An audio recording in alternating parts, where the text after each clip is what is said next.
नमस्कार, पहाड़ टीवी देख रहे हैं आप। आपके साथ मैं हूं बबीता रयाल। रुक करेंगे खबरों का, लेकिन उससे पहले एक नजर आज की हेडलाइंस पर। दिल्ली की पर्यटक महिलाओं ने शराब के नशे में की स्थानीय महिलाओं से मारपीट। दारमा घाटी के ग्रामीण उफनते नाले को अपनी जान जोखिम में डालकर कर रहे हैं पार। हादसे के बाद कुंभकर्णी नींद से जागा बीआरओ, लौल्टी गधेरे में बहते पानी को किया चैनलाइज। जनपद पिथौरागढ़ के न्यू सरा निवासी गंगा देवी ने बताया कि उनके घर के ऊपर से विद्युत लाइन गुजरती है। विद्युत लाइन में आए दिन फॉल्ट रहता है। गुरुवार को उनके मकान के पास विद्युत तार गिर गया। घटना के समय वह छत पर थी, जिस कारण बड़ा हादसा टल गया। उन्होंने बताया कि मकान के ऊपर से विद्युत लाइन हटाने की मांग को लेकर कई बार जिलाधिकारी से लेकर संबंधित विभागीय अधिकारियों को अवगत कराया जा चुका है। बावजूद इसके इस और कोई ध्यान नहीं दिया जा रहा है। विधायक जी ने भी मेरी एक अनुसूचित जाति की महिला होने के कारण उनने भी मेरी कोई हेल्प नहीं की यहाँ पर। और उनके पास मैंने एप्लीकेशन लगा करके थक चुकी हूँ। सर वो तो ऑफिस में जाती हूँ, उनके बाबू लोग बोलते हैं अभी बजट ही नहीं आया है, बजट ही नहीं। और उसी जनरल कास्ट के होते तो उसी समय बजट पास हो जाता है। एक गरीब महिला होने के खातिर मेरे को इन लोगों ने घुमा दिया है और 2020 से घूमने में पड़ी उनके पीछे। सर इतना पैसा मेरे पास होता तो मैं आज ही कब के हटा देती। मेरा पर्सनल तो है नहीं, सरकार की ओर से लगा है और घर के पीछे भी पोल है, घर के रास्ते में भी पोल है। मैंने जमीन खरीद रखी है, उसमें मैंने अपना मकान बनाया रखा और मेरा कोई नहीं है आगे पीछे। और ये दुर्घटना होने में सरकार और विधायक जिम्मेवार रहेगी। आज तीर्थ पुरोहित का देवस्थानम बोर्ड के विरोध में अनिश्चितकालीन धरना 37वें दिन भी जारी रहा। तीर्थ पुरोहितों का कहना है कि जब तक देवस्थानम बोर्ड समाप्त नहीं किया जाता तब तक धरना प्रदर्शन जारी रहेगा। चमोली जिले के देवाल ब्लॉक के वाण गांव में गठभूमि स्वयं सहायता समूह की महिलाओं ने सुराई और देवदार के पौधे का रोपण किया। यहां पर बरसात के मौसम में प्रत्येक माह महिलाएं पौधे लगाती हैं।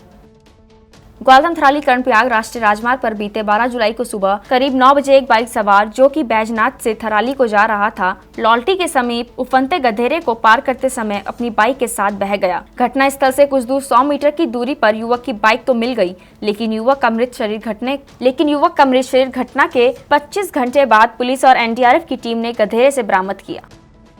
आम आदमी पार्टी के नेता कर्नल अजय कोठियाल ने कहा कि उत्तराखंड में तेजी से लोग आम आदमी पार्टी से जुड़ रहे हैं। उन्होंने कहा कि युवाओं का भी रुझान आम आदमी पार्टी की तरफ बढ़ रहा है। देखो, पहले तो हम कुछ टाइम तक ना पहाड़ों में घूम रहे थे, तो हमको बड़ा जोश आ रहा था कि पहाड़ के लोग एक जज्बे के साथ आम आदमी पार्टी को ज्वाइन कर रहे हैं। महिलाएं, एक्स सर्विसमैन, सभी यूथ भी। लेकिन आज क्या हुआ, सुबह से हमारे 3 प्रोग्राम थे। सबसे पहले तो आम आदमी पार्टी का युवा विंग का, उसके बाद में चंद्रबनी में एक प्रोग्राम और तीसरा अभी यहाँ पे हो रहा है। यहाँ देख करके तो एक अच्छा सा जोश पैदा हो रहा है, क्योंकि ये वो वाले यूथ नहीं है खाली जो अभी 18 और 20 साल की उम्र के हैं। ये वो यूथ हैं जो पढ़ाई भी कर रहे हैं, जिनके अंदर समझदारी भी है और जो आने वाले देश का जो भविष्य भी होंगे। अगर ये समझदार लोग आम आदमी पार्टी को ज्वाइन कर रहे हैं तो मेरे को पक्का यकीन है हमारी ताकत तो बढ़ी रही है। साथ में जो हम प्लान लेके चल रहे हैं कि 2022 में आम आदमी पार्टी सत्ता में आने के बाद में खाली पॉलिटिकल पार्टी नहीं, लेकिन पॉलिटिकल प्लेटफॉर्म से क्या काम करेगी, उसके लिए ना ये टीम सारी की सारी जिस टाइम पे मेरे आसपास हमारे साथ में जुड़ी हुई है, इतनी भारी मात्रा में ज्वाइन करके इन्होंने मेरे और सारी आम आदमी पार्टी के जो मेंबर्स हैं उनके जोश पैदा कर दिया उनके अंदर। विकासखंड मुंसियारी में आज एनएसयूआई विधानसभा अध्यक्ष सुरेंद्र सिंह पाना के नेतृत्व में एनएसयूआई कार्यकर्ताओं ने भू कानून की मांग को लेकर सरकार के खिलाफ प्रदर्शन किया। वहीं एनएसयूआई कार्यकर्ताओं ने प्रदर्शन करते हुए कहा कि हिमाचल प्रदेश के जैसे उत्तराखंड में भी भू कानून की सरकार से मांग कर रहे हैं। एनएसयूआई द्वारा उग्र आंदोलन करने की चेतावनी दी गई है। रुद्रपुर में इलेक्ट्रॉनिक्स की दुकान में शॉर्ट सर्किट के कारण आग लग गई है। आग लगने से दुकान में रखा सारा सामान जलकर खाक हो गया है। दुकान मालिक के अनुसार आग लगने से 20 से 25 लाख का नुकसान हुआ है। आग की सूचना पर पहुंची फायर ब्रिगेड की टीम ने 4 से 5 फायर टैंकर की मदद से बमुश्किल आग पर काबू पाया है।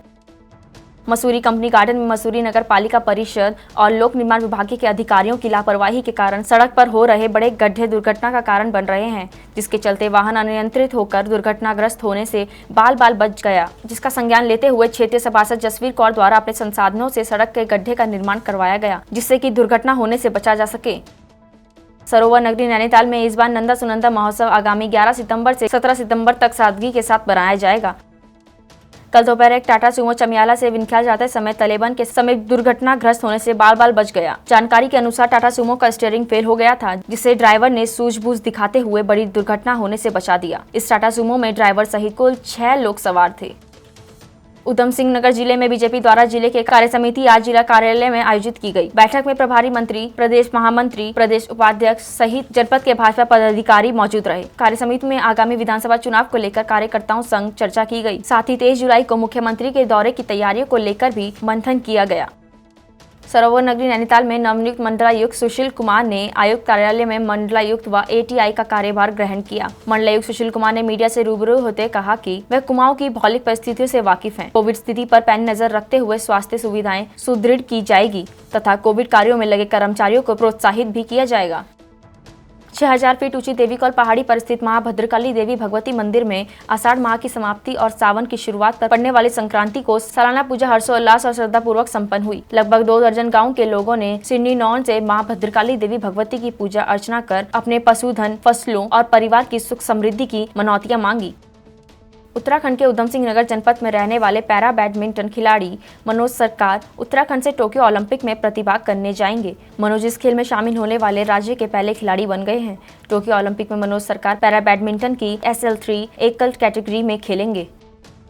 नरेंद्र नगर विधानसभा की पट्टी क्विली के घड़ियाल डांडा में समुद्र तल से 8000 फीट की ऊंचाई पर विराजमान है। क्षेत्र विधायक और प्रदेश की कृषि मंत्री सुबोध दुनियाल के प्रयासों से गजा की गांव ताचली से मंदिर के लिए 8 किलोमीटर मोटर रोड स्वीकृत है। प्रारंभिक कटान के लिए लोक निर्माण विभाग को धनराशि भी ट्रांसफर की जा चुकी है, जिसकी तुरंत टेंडर लगाने की संभावना है। होटल एसोसिएशन के आह्वान पर उत्तरकाशी बस और टैक्सी मैक्सी यूनियन, व्यापार मंडल तथा गंगोत्री मंदिर समिति और ट्रैकर्स आदि संगठनों ने 4 धाम यात्रा को मसूरी, नैनीताल और हरिद्वार की तर्ज पर कोविड नियमों के तहत शुरू करने को लेकर हनुमान चौक पर भाषण और नारेबाजी के साथ मुख्य बाजार में रैली निकालकर जिलाधिकारी के माध्यम से मुख्यमंत्री को ज्ञापन भेजा और 4 धाम यात्रा को शीघ्र सुचारू करने की अपील की। उत्तराखंड के नवनियुक्त मुख्यमंत्री पुष्कर सिंह धामी ने हरिद्वार के अपने दौरे में अधिकारियों को सख्त चेतावनी दी कि वह अपने व्यवहार और कार्यशैली में बदलाव लाएं, लेकिन अभी भी अधिकारी हैं कि मानते नहीं। मैक्स हॉस्पिटल में अपना इलाज कराकर अपने आवास लौटे सत्ताधारी विधायक देशराज कंडवाल के द्वारा विकास कार्यों की रिपोर्ट जानने के लिए अधिकारियों से अपने आवास पर बैठक ली। इसी दौरान जो तस्वीर सामने आई है वो चौंकाने वाली है। जब विधायक देशराज लोक निर्माण विभाग रुड़की के अधिशासी अभियंता प्रवीण कुमार को दिशा निर्देश दे रहे थे तो वो ऐसे बैठे थे मानो कुर्सी पर बैठकर योग आसन कर रहे हों। साहब सत्ताधारी विधायक के सामने टांग पर टांग रख अपनी रिपोर्ट देते नजर आए। वीडियो को देखकर आप अंदाजा लगा सकते हैं कि किस तरह सत्ता पर अफसरशाही हावी है। उन्हें अपने प्रोटोकॉल भी मालूम नहीं। दिनेशपुर नगर पंचायत सभाघर में आयोजित कार्यक्रम में मुख्य अतिथि के रूप में हिंदू युवा वाहिनी के प्रदेश उपाध्यक्ष सुरेंद्र विश्वास पहुंचे, जहां कार्यकर्ताओं ने उन्हें फूल माला पहनाकर जोरदार स्वागत किया। तो वहीं बैठक में सर्व समिति से हिंदू युवा वाहिनी का नगर अध्यक्ष तापस सरकार को बनाया गया। उत्तरकाशी जिला अस्पताल में फिजिशियन और परियोजना निदेशक DRDA विकास विभाग के बीच OPD के दौरान विवाद का मामला सामने आया है, जिस विवाद के चलते जिला अस्पताल के फिजिशियन ने CMS को अपना इस्तीफा सौंप दिया है। साथ ही 2 दिन से अपनी OPD भी बंद कर दी है। साथ ही परियोजना निदेशक ने फिजिशियन के आरोपों को बेबुनियाद बताते हुए कहा कि मेरे डॉक्टर के प्रति कोई दुर्व्यवहार नहीं है। ये मेरे जो DDO साहब हैं, ये संजय कुमार जी, वो परसों जो है मेरी OPD में आए थे 15 तारीख के आसपास। तो उनके वो भी आए भी नहीं थे, उनका अर्ली आया था पहले मेरे पास। मैं उसी समय पे जो है हार्ट अटैक के पेशेंट को देख रहा था। वहाँ पे एक बूढ़े बाबा थे, उनके अर्ली ने मुझे आके बोला कि आप DDO साहब आ रहे हैं और आने में कितना अंतर होता है। तो मैंने यही बोला कि आप 10 मिनट रुक जाइए, मैं मरीज़ देख लेता हूँ, ये मरीज़ देख लेता हूँ। उसके बाद में उन्होंने डायरेक्ट जो DDO साहब थे वो अंदर आए, उन्होंने बदतमीजी करी वहाँ पे आके, ये बोला कि तू मुझे लाइन में खड़ा करेगा, और इस तरीके से वहाँ पे जो बहुत गलत तरीके से बोल रहे थे, क्योंकि वहाँ पे मेरी OPD में मरीज भी थे, इंटर्न भी, बच्ची बैठी हुई थी, उसी के सामने बदतमीजी करने लगे कि मैं तुझे देख लूँगा, तू हवा में उड़ रहा है और तुझे मैं जीने नहीं दूंगा टाइप्स के थे। और उसके बाद में उन्होंने कि मैं DM साहब को आपकी कंप्लेन करता हूँ। मैंने कहा कंप्लेन करिए, अगर मैं OPD में बैठ के OPD के समय पर या कुछ कर रहा होता, फ़ोन चला रहा होता, बातें कर रहा होता, चाय पी रहा होता, तब तो चलो करते हुए भी आप अच्छे लगे कि मेरे मरीज़ को नहीं देखा आपने या मुझे नहीं देखा तो चल जाएगा इस तरीके से। मैं वहाँ मरीज़ ही देख रहा था। उसके बाद में मेरे पास DM सर के ऑफिस से भी फ़ोन आया, मैंने यही बताया कि मैं OPD देख रहा था। मैंने पूरी OPD देखी अपनी बेइज्जती करवाने के बाद भी, और लेकिन 2 दिन से मैं ओपीडी नहीं देखा, ना मैं कल से देखी ओपीडी और ना मैंने आज ओपीडी देखी, और मैंने उसी दिन अपना रेजिग्नेशन दे दिया। अभी देखिए मेरे संज्ञान में आज ही मामला आया है ये, और इसमें कुछ आपसी बहस की या कुछ बात हुई है। मैं जिला अस्पताल में सीएमएस साहब से और सीएमओ साहब से बात करके इसको सॉर्ट आउट करेंगे। दारमा घाटी के ग्रामीण उफनते नाले को पार करने पर मजबूर हैं। बता दें कि पहाड़ों में हो रही लगातार बारिश के चलते नदी नाले उफान पर हैं। दारमा घाटी में इस तरह के कई नाले हैं जिन्हें जान जोखिम में डालकर पार करने को ग्रामीण मजबूर हैं। कई गांव में पीड़ित लोग भी हैं और गरीब लोग भी हैं। नीचे से जो भी नाम आ रहा है वो जॉब क्लास और उच्च अधिकारियों के लिए ही आ रहा है, और गरीब वर्ग के लोग पीड़ित अभी भी गाँव पे पड़े हुए हैं और वहाँ पे हेली की सुविधा नहीं हो पा रही है। अगर वहाँ पे अगर हेली आ भी रही है तो लोग बाहर वाले और जो जॉब क्लास वाले उन्हीं के लिए हो पा रही है। और ऐसे में एक हमारा दुक्तु गांव जो दारमा घाटी की ओर से आता है, उस गांव में लगभग 2 हफ्ते हो गए हैं। एक पीड़ित महिला है, उनका एक छोटा सा बच्चा है, वो भी बीमार है, और उनके ससुर हैं जो सांस की बीमारी से जूझ रहे हैं। प्रशासन को कई बार फ़ोन करने के बावजूद भी वहाँ पे हेली की सुविधा नहीं मिल पा रही है, और हमारे पायलट जी वहाँ पे मना कर रहे हैं। ऐसा हमें सूचना मिल रहा है कि दुक्तु में वो बिल्कुल हेलीकॉप्टर नहीं रोक रहे हैं। तो ऐसे में अगर कल के दिन उस परिवार को कुछ नुकसान होगा या जान माल की हानि होगी तो इसमें कौन जवाब देगा। यूं तो मौत का खेल आपने अक्सर मेला नुमाइश में ही देखा होगा, लेकिन इन दिनों काशीपुर सड़कों पर बिना टिकट के मौत का तांडव देखने को मिल जाएगा। स्थानीय लोगों की लापरवाही और जनप्रतिनिधियों के साथ ठेकेदारों की जमकर लापरवाही सामने आ रही है, जो बड़े हादसे को न्योता देते हुए दिखाई दे रही है। डोईवाला में नूनावाला में अमरदीप होटल में नशे में धुत महिलाओं ने स्थानीय महिलाओं के साथ की मारपीट। स्थानीय लोगों की शिकायत पर कोतवाली पुलिस ने आरोपी महिलाओं को हिरासत में ले लिया। स्थानीय सभासद ईश्वर रौथान के साथ तमाम लोग मौके पर पहुंचे और मारपीट करने वाली दिल्ली की महिला पर्यटकों को सबक सिखाने की भी मांग की। मिशन मर्यादा के तहत पुलिस आरोपित महिलाओं पर कार्रवाई करेगी। मसूरी में सामाजिक कार्यकर्ता और गढ़वाली व्यंजनों और उत्पादों को लेकर लगातार प्रमोट कर रहे पंकज अग्रवाल द्वारा मसूरी में पहाड़ी व्यंजनों और उत्पादों को लेकर एक गोष्ठी का आयोजन किया गया है, जिसमें सरकार द्वारा पहाड़ी व्यंजनों और उत्पादों की अनदेखी को लेकर नाराजगी व्यक्त की गई है। इस मौके पर शेरो शायरी के माध्यम से भी सरकार पर जमकर तंज कसे गए हैं। प्रदेश में भारी बारिश का कहर लगातार जारी है। कल देहरादून में हुई मूसलाधार बारिश से कई इलाकों में पानी भर गया है। रायपुर के सपेरा बस्ती में भारी बारिश के कारण कई घरों में पानी घुस गया, साथ ही कई लोगों का सामान भी बह गया। यहाँ पर इस समय सपेरा बस्ती में हूँ, और रात को जो आज तेज बारिश हुई है उसको देखते हुए आप देख सकते हैं कि यहाँ पर जो पूरा पुस्ता है वो डूब चुका है। और इस यहाँ पर पुस्ता बनाने की जो डिमांड जो लोकल जनता की रही है वो पिछले कई सालों से है। यहाँ के जो विधायक हैं हमारे उमेश शर्मा ताऊ जी, हर बार क्योंकि वो यहाँ पिछले 10 साल से विधायक हैं, उनका ये 3रा टेन्योर यहाँ पर चल रहा है, तो हर बार वो यहाँ आते हैं, हर बार जनता को बोलते हैं कि मैं आपके लिए काम करूँगा, मैं आपके लिए पुस्ता बनाऊँगा, लेकिन जीतने के बाद वो जनता को बिल्कुल भूल जाते हैं। और यहाँ के पार्षद जो है सुमित पुंडीर जी, उनको जनता यहाँ 10 बार सुबह से कॉल कर चुकी है, लेकिन उनको यहाँ पर आकर अपने क्षेत्र की जनता के इस विनाश को देखने की उनके पास फुर्सत नहीं है।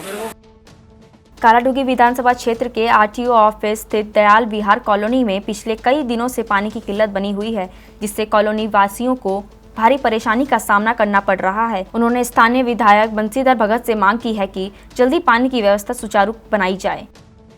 पिछले सप्ताह क्षेत्र भ्रमण के दौरान प्रदेश के कैबिनेट मंत्री बिशन सिंह चुफाल के समक्ष ग्रामीण लोगों ने कई दिव्यांग लोगों के प्रमाण पत्र न बनने की बात रखी और इन लोगों को सरकारी योजनाओं का लाभ नहीं मिल पा रहा था। कैबिनेट मंत्री के निर्देश पर आज थल के प्राथमिक स्वास्थ्य केंद्र गोचर में स्वास्थ्य विभाग पिथौरागढ़ के डॉक्टरों की एक टीम ने यहां अस्पताल में दिव्यांग स्वास्थ्य शिविर लगाया, जिसमें थल क्षेत्र के 65 पंजीकृत लोगों की स्वास्थ्य जांच के बाद पिथौरागढ़ के उप मुख्य चिकित्सा अधिकारी हेमंत कुमार मर्तोलिया ने 16 लोगों को 40 से 70% कैटेगरी देकर विकलांग का प्रमाण पत्र जारी किया।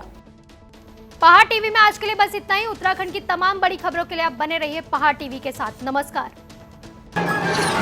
ये है मेरा उत्तराखंड।